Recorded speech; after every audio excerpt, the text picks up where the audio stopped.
Hello and welcome.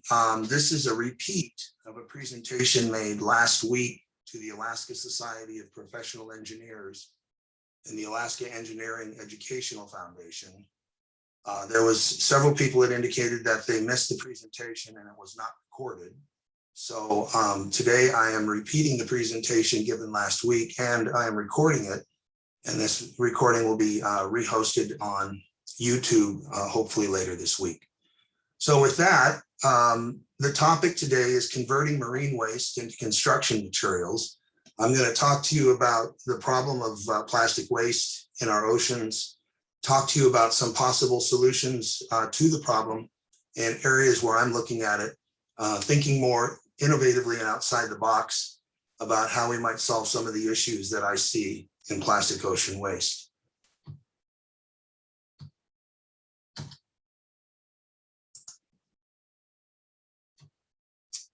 Let me start with the problem. There's a very widely received paper published by Jenna Jambak in 2015. Her and her colleagues from literally around the world had done a very detailed analysis of how much plastic ocean waste was coming into our oceans. And by their account, they said that there was 8 million metric ton of plastic waste being left in the oceans, being leached into the oceans each year. Now, this report was then repeated and popularized by the Ellen MacArthur Foundation in their report a year later in 2016 entitled The New Plastics Economy. Now, the Ellen MacArthur Foundation is focusing on what she calls and others call the circular economy, the idea that we could take something like plastic and reuse it over and over again so that its life was renewed, it was circular. So for example, in the plastics ocean economy, what we might do, this would be an area where we could bring plastics off the beach, convert them into a product, use the product, and at the end of its life, recycle that product again and put it into a new product. So in this thinking, she was trying to instill in us this idea, this concept of how much 8 million metric tons of plastic leaking into the ocean each year was. And in the report, they said that the amount is equivalent to a garbage truck a minute being dumped in the ocean, which everybody knows what a garbage truck is. So thinking about one garbage truck backing up into the dock and dumping a ton of plastic waste into the ocean every minute is pretty startling. And then to know that in 10 years, that number could double and by 2030 could quadruple is really astounding. So what we're looking at is a growing problem of the amount of plastic waste getting into our oceans. So where does this plastic ocean waste come from? Well, we're generating 270 million metric tons a year, and that number is growing. And what we're seeing is that this amount of plastic we're producing, even since 2000, think about this, everything in plastic before 2000, if you added it all up, is the same amount as we've produced since the year 2000. So in the last 20 years, we've produced as much plastic as we did in the prior, 40 or 50 years. This was a report done by the University of Newcastle, funded by the World Wildlife Foundation. But I think, again, brings it to our attention how much plastic ocean waste, in this case, 8 million metric ton, is coming into the ocean each year. Now, how much of that 8 million metric ton is actually getting onto the shore? Because just as it goes into the ocean doesn't necessarily mean it's coming back on shore. So there's been a variety of people that have looked at this. And this is some data from ourworldindata.org where they aggregate a lot of information. And before I get into that, let's talk first about what a macroplastic is and a microplastic, because these two terms are used regularly. And if you start looking at marine plastic waste, you really need to understand the difference between these two. Macroplastics is something, and here they're saying it's larger than 0.5 centimeter, which is relatively small. But macroplastics, in an easy way to think about it, is very close to its original form of plastic: a bottle, a toothbrush, a cup, plastic bag.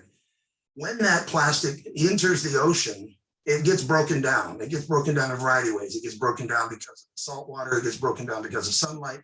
The wave action breaks it down. And then when it reaches shore, the wave action and churning with the shore itself causes it to degrade. And it becomes microplastic. And then it can even further degrade from that into what's called nanoplastic. Although we're not going to talk about that, there's quite a bit of work that's been done in that area as well. Now, Of that plastic that's entering the 8 million metric tons, we're seeing 2/3 of that by this account, this research account, is staying at or near the shorelines. 5 million metric tons is staying at or near the shorelines. However, as recently as last year, there was another study done, and this was based on some more detailed work out of Australia, where they found that as much as 99% of this plastic is staying on shore. And so what happens is the plastic will come on shore, and high tides and currents will bring it on shore. And then in large storm events, that plastic is getting pushed way back into the foliage and greens and trees and things that are further back in the beach. So it's getting up off of the beach in high storm events, and then it's being left there and buried. So this report is saying that there's a significant amount of the plastic that actually never leaves the beach. It just gets thrown further up onto the beach, where it's no longer subjected to the tides and currents. In Alaska, which is where I'm focusing the beginning of our research, in 2015, the National Park Service went out to 5 separate national parks, and they cleaned them up. So they pulled all of the marine debris. Now, marine debris, I'm talking about more than just plastics, off of those parks. And that report that I've got here, done by Polisek and others, reports how much was found and the breakdown of that plastic. So this is one of the few places where you can actually get not only an accumulation, but a composition of the plastic waste. This is some pictures from that report, and you can see it's relatively common. Jugs, buckets, nets, styrofoam, PVC buoys. Here, again, marine debris, so they're talking about metal, and then our standard plastic bottles, PET, HDPE bottles. So one of the things that we know is that the longer the plastic is on the beach, it further degrades. This is probably one of the best examples of this. This is a styrofoam block. And as you can see in the churning of the action, it's actually kind of got rubbed down. And all those small pieces of styrofoam are now somewhere in the environment. The smaller, those smaller plastic particles, these microplastics, are getting leached into the water and into our food supply. So the bigger concern, from my perspective, is not just that we're creating a mess on the beach, but that mess is actually getting into our food supply. And as such, we're seeing microplastics in the seafood. Now, as an example, in 2019, the Sitka Science Center did a study where they took butter clams and mussels, and they decomposed those chemically down until they got just the plastics that remain, if there was any. And they did find plastics. Now, they attributed the plastics, they said they looked like fibers that probably came out of a washing machine. So as we all know, there's a lot of plastics in our clothing. And as a result, that when it's in the washing machine, it erodes and it goes out into the water. So already, we're seeing that in the food supply. And I'll show you an example in a slide here in just a bit, where there's fish that are eating the plastics, literally eating it. So we want to remove these large pieces, these macroplastics from the beach as quickly as possible to reduce this threat. This is the same report. These are the 5 parks around the state of Alaska that were cleaned up. And what they did then was they did the composition of what the marine debris was. So what we see is 60% is what they call plastic. Although net and rope are also plastic. Net is nylon or polyamide, and the rope is usually polypropylene. So that's also plastic.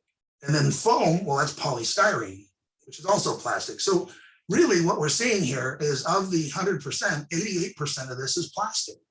88% of what they found on the beach in 2015 in Alaska was plastic.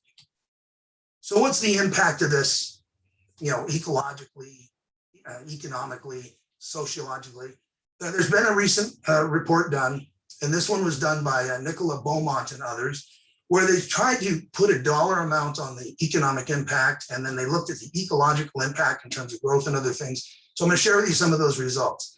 This one I thought was actually very interesting in that the very smallest pieces of plastic that are getting leached back into the water, or that remain in the water and don't get to beach, are thriving with bacteria and algae. So this shows you that the positive impact is over here and the negative impact is over here. The -9 is the most negative and the +9 the most positive. And they're saying that the bacteria and algae, now why would that be? Well, it's because the plastics become a very convenient transportation system. They're buoyant and they float along in the water, and they can just hitch on a ride. So they actually thrive when there's a lot of microplastics in the water.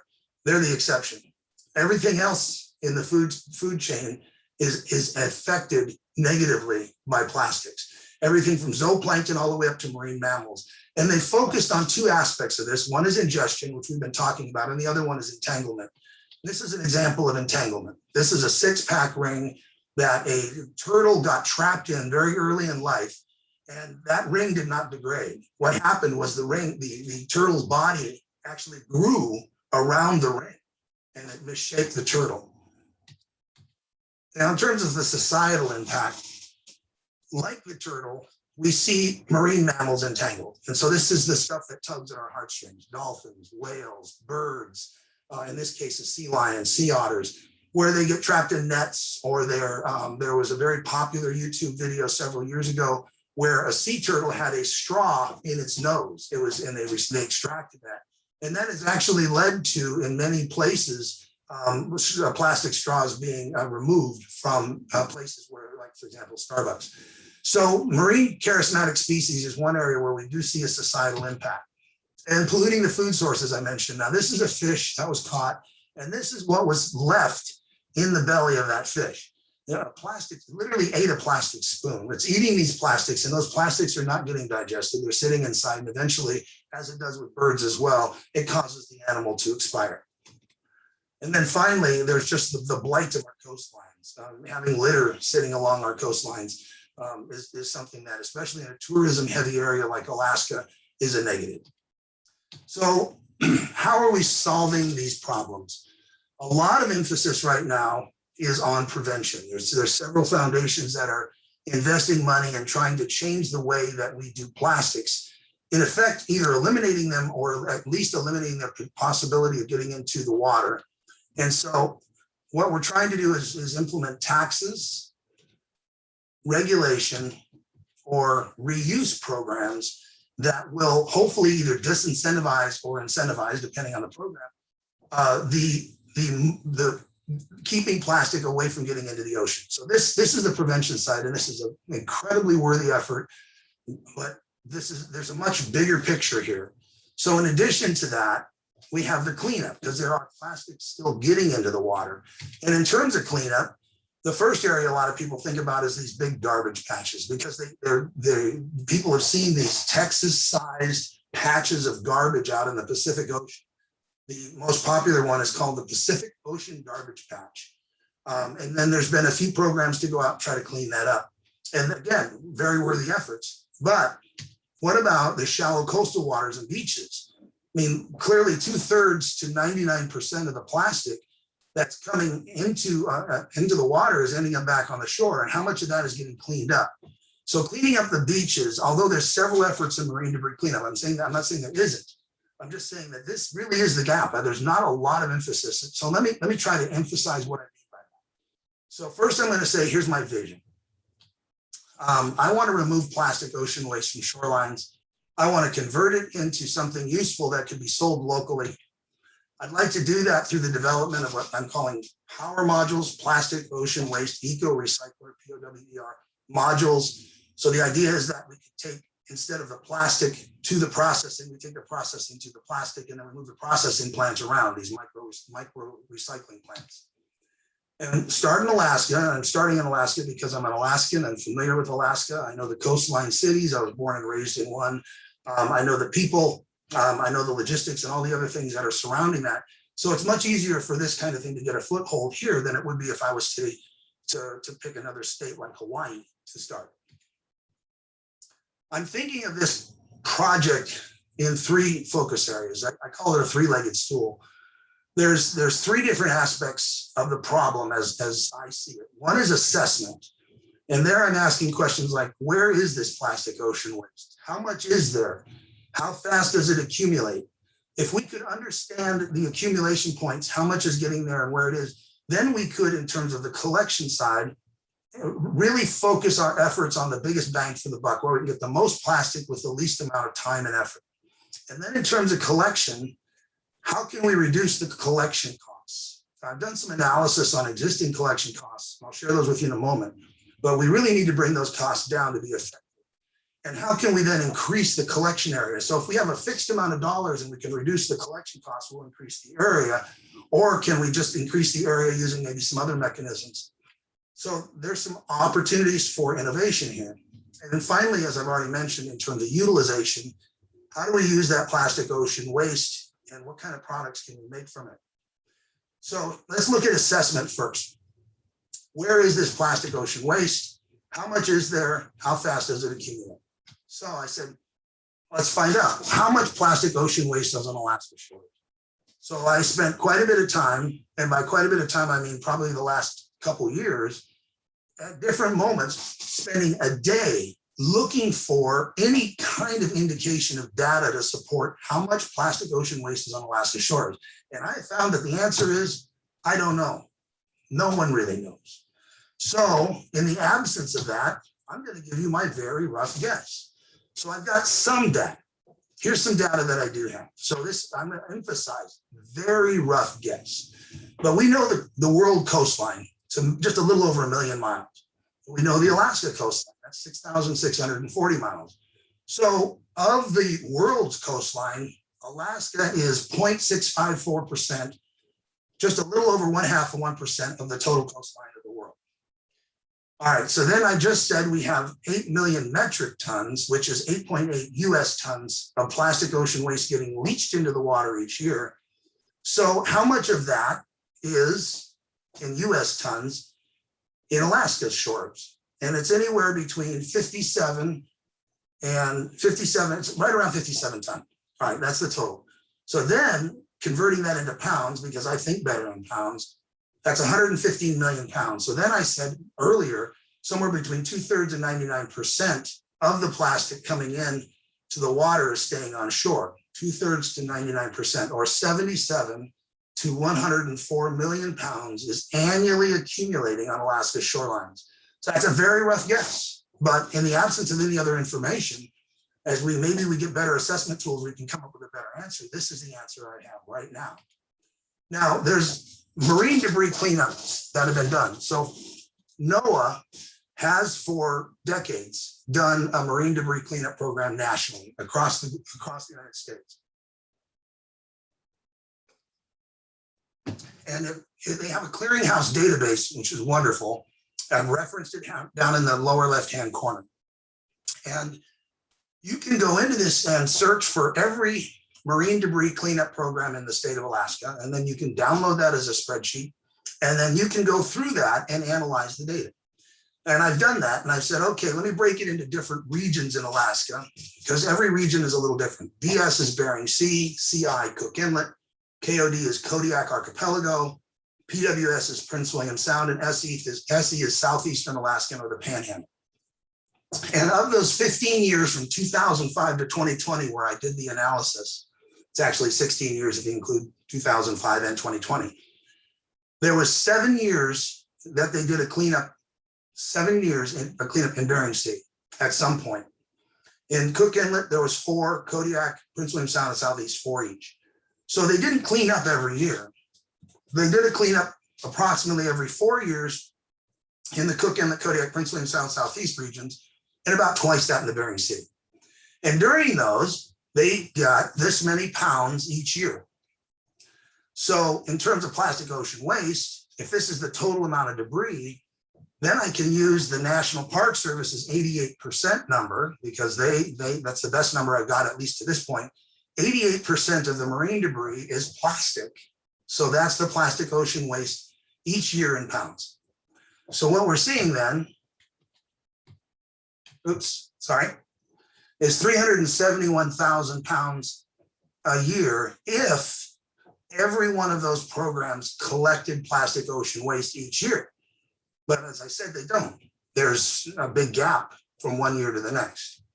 So if my prior estimate is correct, we are collecting at this point at most 1/200th or 1/2% of the total amount of plastic ocean waste that's coming up onto the shore.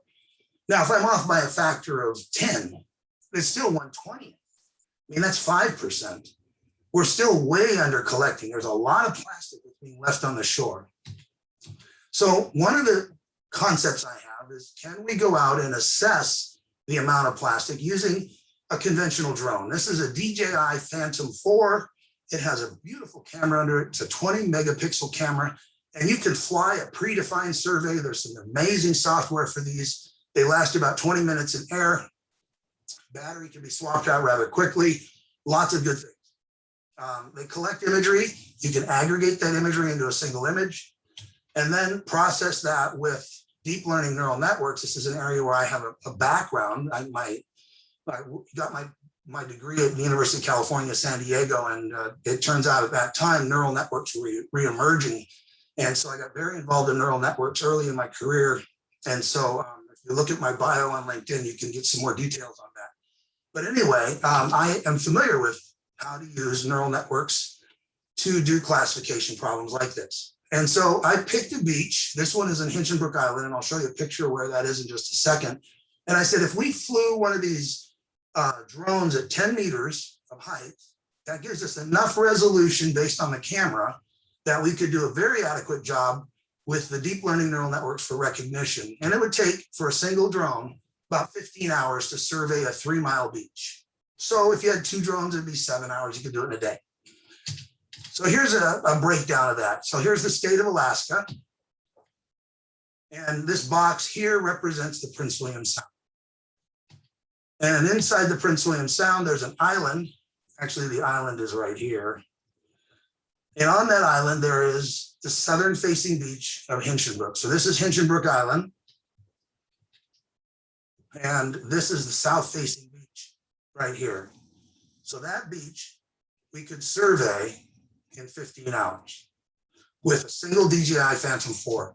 Then what we would do is we would construct using structure for motion image processing software, readily available, and what they call an orthomosaic image. That means that I've taken the camera's position, if it was tilted one way or the other, and made every image look like I was looking straight down at the earth. And I've corrected and then tessellated or grouped together all the different images and constructed one large image from a batch of smaller images. That's called an orthomosaic image. I keep hitting the wrong button, sorry. Then you submit that through a deep learning neural network, and specifically there's a convolution neural network that's shown to be incredibly powerful. And that would produce what's called heat maps. And you notice a little star here. I got that term from Filati. And he's written a paper that uses this very same approach. So this isn't something I came up with necessarily out of the blue.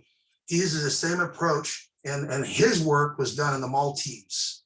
So this hasn't, to the best of my knowledge, there's not been any DJI Phantom data that's been used using this approach in the United States, although it's been done in 4 or 5 other countries. So then we can produce sensitivity, positive prediction, F-stars, all kinds of different statistics from the neural network that can generate reports on abundance, composition, and density of plastics. So this is the idea. We can use, and the thing is, we can actually do this with commercial fishermen who a lot of have this device, or hunters.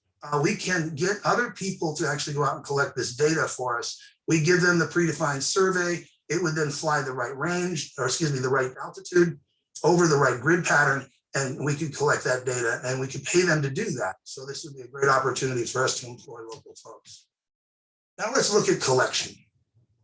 How can we reduce collection costs? And if we can reduce collection costs, that would lead to increased collection, assuming we keep the fixed amount of resources available. Or can we increase collection area using some other techniques? So first, let me tell you, I need to understand at a baseline, what does it cost to collect marine debris off the beach? So it's expensive, we know that, and why? Well, it's labor intensive. So here's an example. This is the premier marine debris collection outfit in Alaska. This is Chris Pallister's Gulf of Alaska Keeper. This is Chris Pallister here in the hard hat.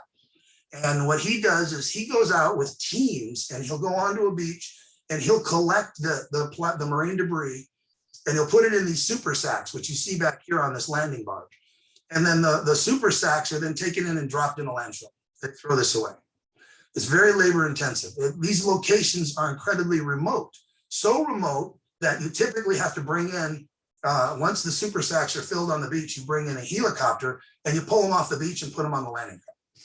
So these super sacks right here are also called flexible industrial bulk containers. And I'm telling you that because in a second, we're going to talk about maybe smaller ones. The other thing is harsh conditions. This is a good day in some of the locations where you'd be collecting plastic ocean waste. And you can see he's got some waste here in his Zodiac, and he's way high on that. And this is a good day. Can you imagine what the weather was crappy?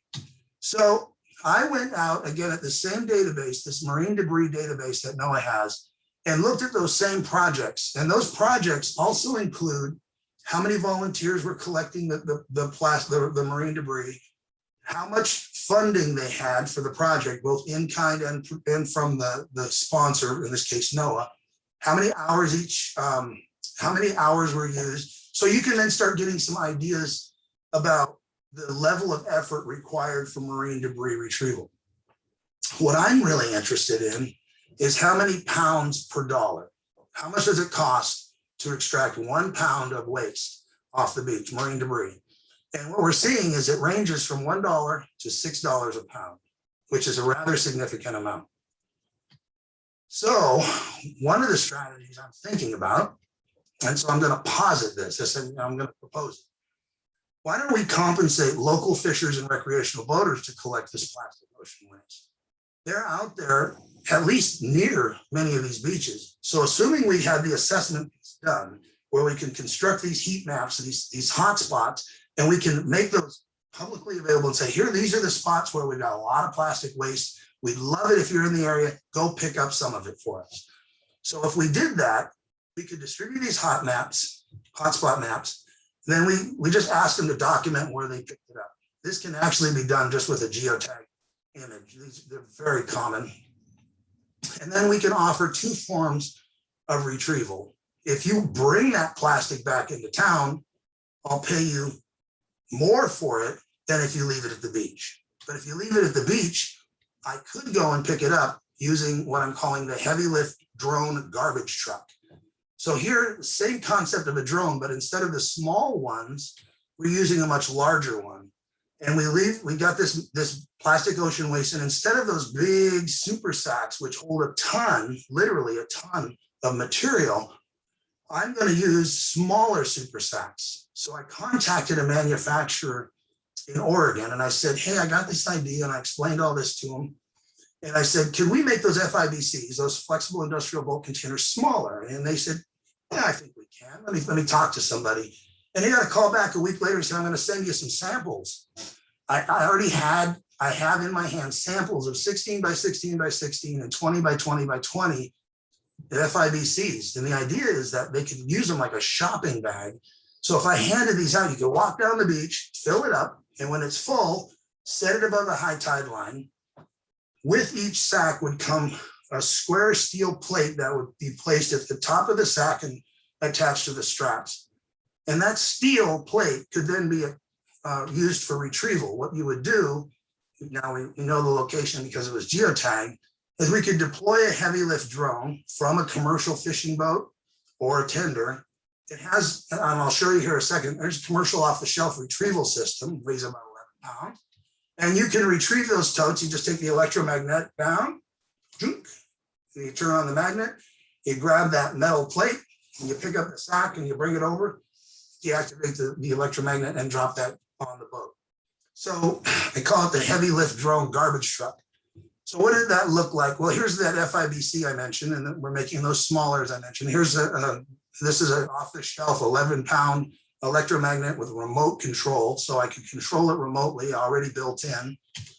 And I've talked to a company called Xfold out of San Francisco, and they're teamed with me on an SBIR. I'll talk to you about in a second what that is, to be the heavy lift garbage truck. Now, one of the things that's really astounding is how this drone market has grown. We are now seeing drones that can lift up to 1,000 pounds. To keep that kind of in context, the helicopters that you see, kind of the small bubble front helicopters, they lift about 600 pounds. So we're actually now seeing heavy lift drones, and I think this is a 12 wing our 12 rotor drone. But these drones are actually lifting more than the smaller helicopters. It's fascinating. The caveat to this is that when you get to this size of a drone, they need to be flown by a commercial pilot. So there's a licensing process involved. And so we would need to enlist, and we have many of them, commercial pilots in Alaska. They're called bush pilots, and they're everywhere. And we could utilize, again, local resources to fly these drones. This is, if you haven't seen a seiner in Alaska, they get very close to shore. They're used to being close to shore. Here's a tree. This is the Princess Christine. It was Raymond Honcola's boat. Ray has since passed, but anyway, it's an older picture that shows you there's plenty of deck room. This boom could actually be dropped or raised or taken off. I mean, you can fly a drone off and on the back of this boat. Or if that's not big enough, you could use something like this boat. This is my father's tender called the Lady Simpson, and it's got just gobs of deck room. You have plenty of room to move things back and forth to the beach. This is a flat bottom boat that often goes up on the beach. So it's these are things that salmon tenders and salmon seiners do regularly, and we can just employ them for this operation. So let me switch gears into the last of the three legs of the stool, and that's utilization. And that is how can we use this plastic ocean waste, and what kind of products can be made from it? Before I talk about that, let me talk a little bit about plastic. So this is a standard chart showing the 7 types of plastic, and everybody that is probably familiar with, you take a jug, like for example, here's a water jug that I have, and if I flip it over on the bottom, there's a triangle with a 2 in it, and that tells me that that jug is made of HDPE, high density polyethylene plastic. So if I'm recycling that, I would put the 2s together with the other 2s. One, the PETs, those are typically your water bottles. PVC is like pipe. LDPE is like plastic bags. Polypropylene, we mentioned rope. Polystyrene is styrofoam. And then in the other categories, that's typically where you see things like nylon. And there's a bunch of other plastics. Basically, there's a lot of plastics in the world, trust me. So anyway, the point I wanted to make is not only that this is a ubiquitous recycling terminology, but that these plastics don't necessarily play well with each other. So if I had PET, can I melt PET and HDPE together if I wanted to recycle them? Because that's really the approach I'm taking, is I'm shredding it and I'm going to melt them into something else.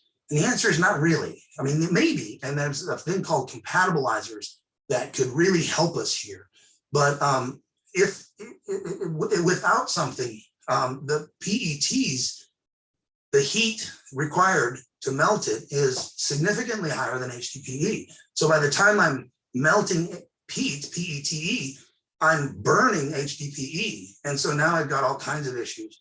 So you really need to utilize the same plastics and mix and match them in the appropriate way, or find a way in which you can, say, like with compatibilizers, which I'll talk about later, that you can mix these together. But the bottom line is it's complicated. It's just not like you can go out and grab a bunch of plastic and then turn it into a 2x4.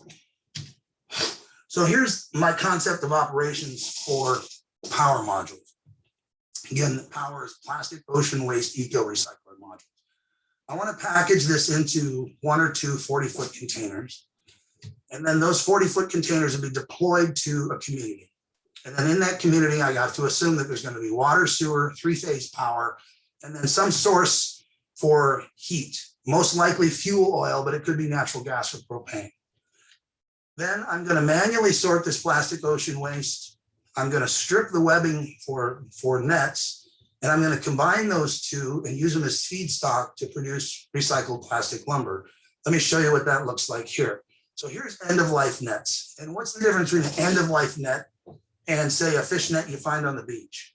An end-of-life net is one where a fisherman has used all the life of the net. He's no longer found that the net is useful. It's usually really ragged because it's got a lot of holes in it. It's been mended several times, and he's retiring the webbing. Oftentimes what they'll do is they keep the cork line and the lead line, and they call what they call stripping it. They'll just take and they'll strip the webbing off of that, and then they take the webbing and then they will put it in the landfill. So you can capture this. There's a lot of nets each year that are retired, and you can capture this and use that as source material for plastic, recycled plastic lumber. So that's made of polyamide PE, which is nylon 6 or 6.6 typically, and there's lots of mixtures and variations on that. And if you do get the rope, it's polypropylene typically. So I'm going to have to clean that net. It doesn't come in necessarily clean, and I'll have an end of life fishnet cleaning module. And then I've got the plastic we mentioned from the beach. So of course, this comes in all kinds of different shapes and sizes: polyamide net, polypropylene, polyethylene, polystyrene, PET. We've got the LDPEs and HDPEs in the PE box. And so we're going to have to run those through another module called a polymer preparation module. And in that module, what we're going to do is we're going to clean it, we're going to sort it, we're going to shred it, and we're going to dry it. So not necessarily in that order. And then at the end of that process, we'll have small, consistent sized pieces of plastic that we can then use in an extrusion process with polyamide so that we can create recycled plastic lumber. And then that would have been sold locally. So especially nowadays with with construction costs just growing through the roof, this is something that makes a lot of sense. And then all that is housed in these 40-foot containers. Let me give you another example of something that can be done.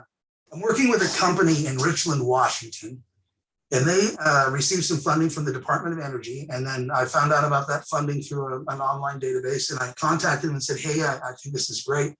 Could you do something about that, like with plastic ocean waste on beaches in Alaska? And they said they thought they could. And so we are working together. We've teamed together on a proposal.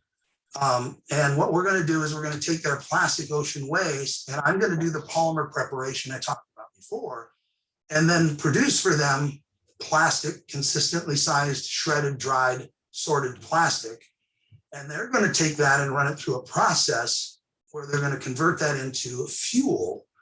Now that fuel comes in the form of gasoline, diesel, and kerosene. So unlike some plastics to fuel conversion systems, which create an intermediate product that isn't necessarily something that can be readily consumed by a consumer, this will. There's also another advantage of this process in that they're doing it at a relatively low temperature, and that's the innovation of their product. But anyway, this is something we hope will be funded. It would be funded in the fall, and it would allow us then to convert plastics to fuel. Now, in terms of a circular economy, which we talked about in the beginning, was not necessarily something I'm striving to do, but I think would be great to support. This doesn't fit that model, because what happens is it gets converted into fuel and the fuel is used, and that's the end of its life. So it's not necessarily fitting the circular economy model. I don't want to give you the wrong impression, but it is something that would be incredibly valuable to those people in Alaska and coastal communities where fuel costs can grow very high, especially in the winter when it's hard to get access to fuel. Here's a bunch of other ideas. I talked about end of life and beach, but there's also floating plastic like those garbage patches. There's plastic that's sitting on the bottom. And there's other things we could do. For example, you can make an asphalt additive, or you could make a concrete brick additive. And I'm collecting lots of other ideas and concepts, but I really think recycled plastic lumber and plastics to fuel are two early items that we could see actually work in this framework. So how are we funding this? Where's the money come from? So I've started with personal investment, and what I've done when the CARES Act was using the PPP money for my company, I made a decision at that point to take that PPP investment and put it into writing proposals to the Small Business Innovation Research, or SBIR program. I'll tell you more about that program here in just a minute, but I thought, here's some concepts and ideas, which I'm sharing with you now. We could maybe get a government agency to fund through the SBIR program the initial parts of those, and then get those launched and used. So the SBIR program, there's 5 agencies that I've identified where plastic ocean waste fits their profile: the Department of Energy, the National Science Foundation, the Environmental Protection Administration, U.S. Department of Agriculture, and NOAA. And so those 5 I made proposals to. I was rejected by DOE. NSF and USDA said, no, but try again, you're close. EPA said yes. Yay. So I got my first funding from the EPA, and NOAA is still making its decisions. So anyway, there's other ways to do this, developing a joint venture or a subcontractor to a DOE SBIR, like I've talked about. So those are in the works. And then other government agencies are also interested in this, not just the NOAA SBIR program, but there's the NOAA Marine Debris Program. So I'm working on trying to find other sources of revenue, and then USAID funds marine debris cleanup programs in other countries, underdeveloped countries. And so there's some opportunities that if we can demonstrate this technology in Alaska, we could then try through USAID maybe to demonstrate it in other countries.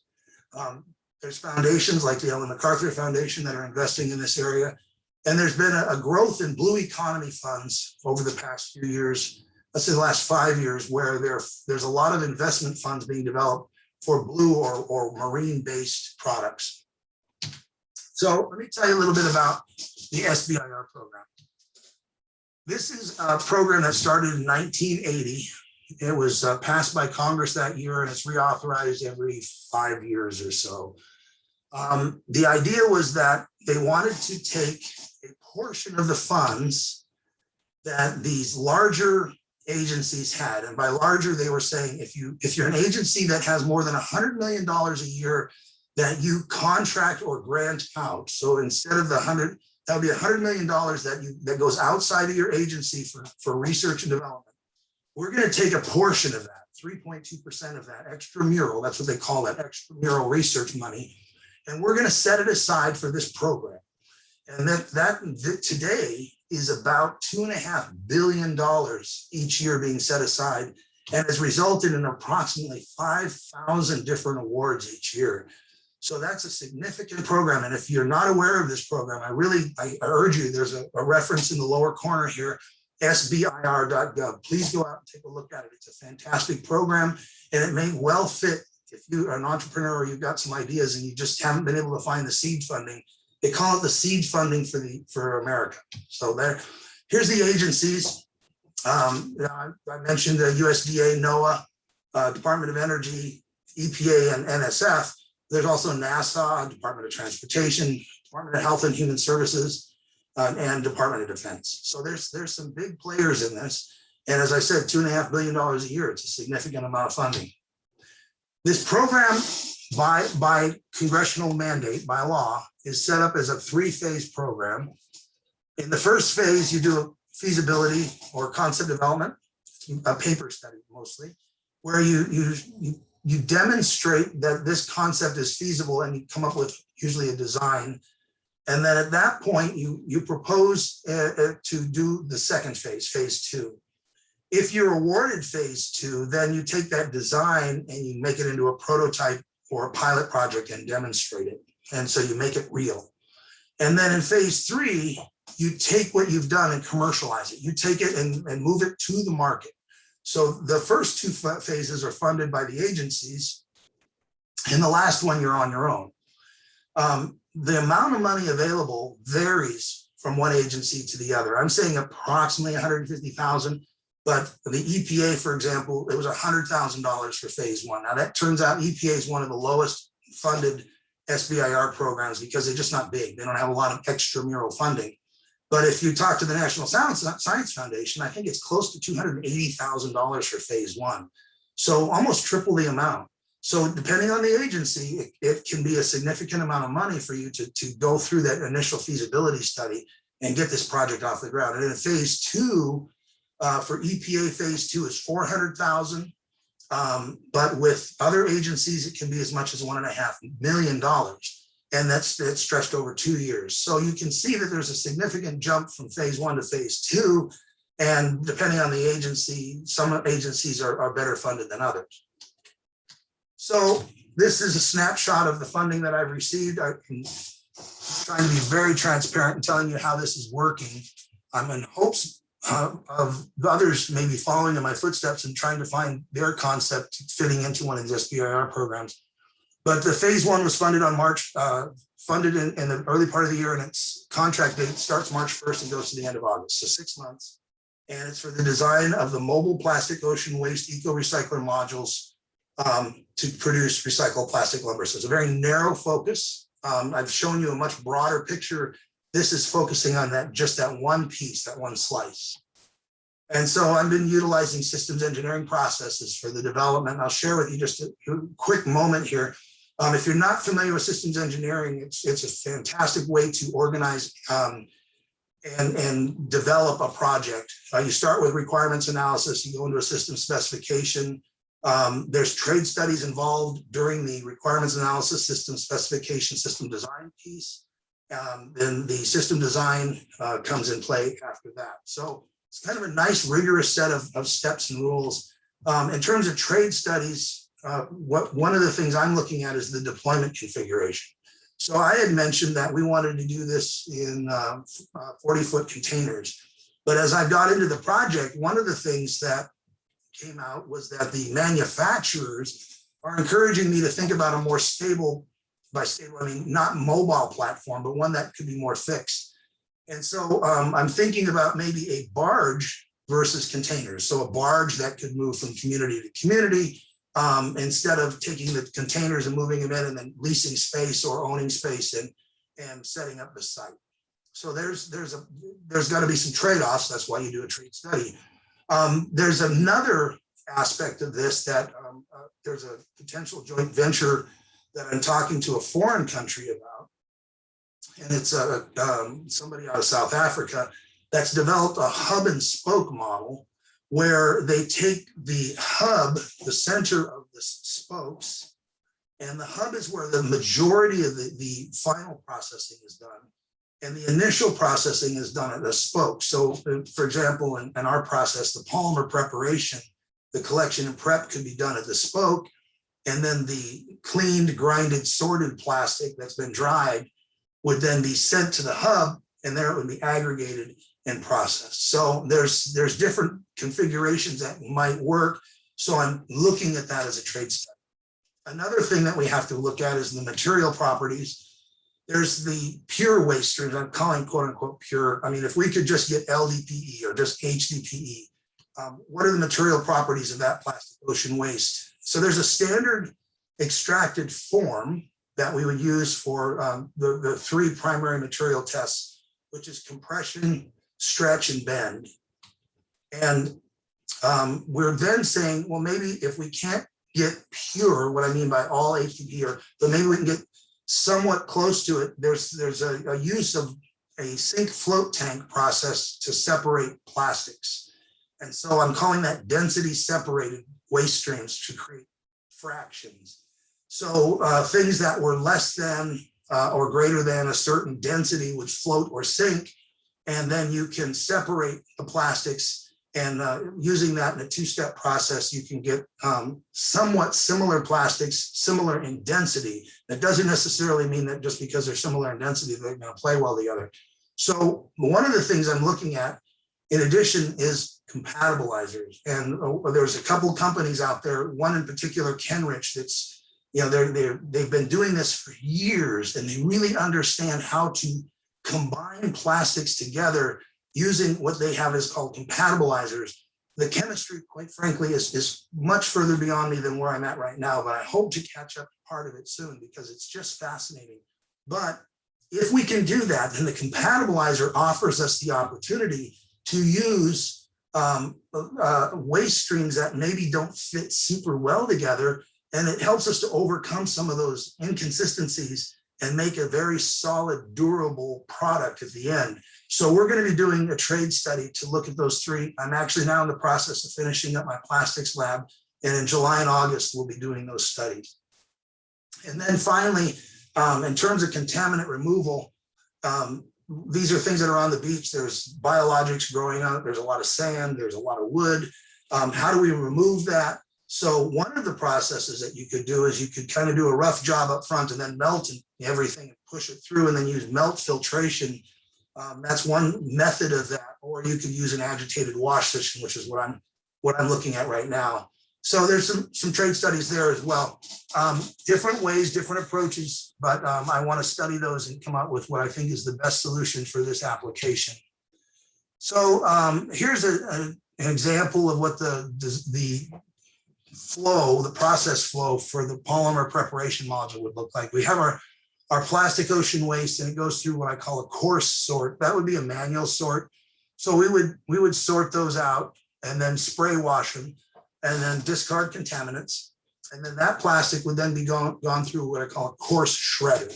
What I mean by that is it won't be the final shred size, but some of this material is rather large. And so we can get it down to say 2-inch size, where the final product we might want 2 centimeter size. Anyway, it's a coarse shred. And then we take that through a tank wash, discard the contaminants. I'm not sure if we use detergent or not. That's a question mark I'm still working on. Then we take it and shred it again and make a fine, consistent, smaller shred from that. Then we do what I was telling you earlier with this float sink separation. So we would run it through a float sink tank. These have large augers that keep the material moving, so there's no surface tension that keeps things floating that shouldn't. It kind of moves it through this, and the heavier stuff, the more dense stuff sinks, and the other stuff floats, and the stuff that floats, you then skim off and use that. If you need to, you can apply a second float separation with a different density. And so you can, for example, if we did a float separation with a solution that was 1.3 grams per centimeter cubed density, which you could accomplish with salt. That's a lot of salt, but you can do it. Then you can get PET and PVC separated from everything else, and you pass that to the next, and you can get ABS and polyamide separated from polyethylene, polypropylene. Then you dry that, and you send that off to your extruder. So then the extruder module would take this cleaned, dried, shredded plastic, and it would extrude it. Now, the starting point for this is that you would extrude it into pellets. So you would take it through an extrusion process, and it would create streams, thin streams like spaghetti of plastic, and then you have a rotating knife that would cut those off and create tiny little pellets. And those pellets would be used downstream for a secondary extrusion process to make a product. Now, one of the things you could do before you did the extrusion is you could use this melt filtration I'm talking about. So you put melt filtration between the extruder, the melting part, and the plant where it stretches, it creates those spaghettis. And that's at this point optional, it's under study. Then you put that in a reservoir pump, which keeps it hot, and pump that under pressure, and you push that through a secondary screw extrusion, and that would then produce a final product. So this is where I'm at right now with the system flow. I'm certain that once we get into discussions with companies in more detail, that this will change a bit, and we're having those conversations now. So in conclusion,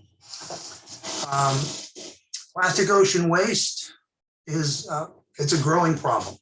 And I really think that a lot of that problem is even getting worse on the shore. And I'd like to see us do something about that. The challenges I've organized into 3 areas: assessment, collection, and utilization. I think there's a lot of room for innovation. I've talked to you about a few things, but this is really, I think, the tip of the iceberg. And if you do have innovative solutions, the SBIR program offers you an opportunity to be able to go out and get funding for those and try them out. So that's my story, and I'm sticking to it. So I'd like to thank everybody for attending today. I will make sure that this video is rehosted on YouTube, and I will send out to everybody a link so they will have it if they wanted to view some parts of it again. Thank you very much for your time today.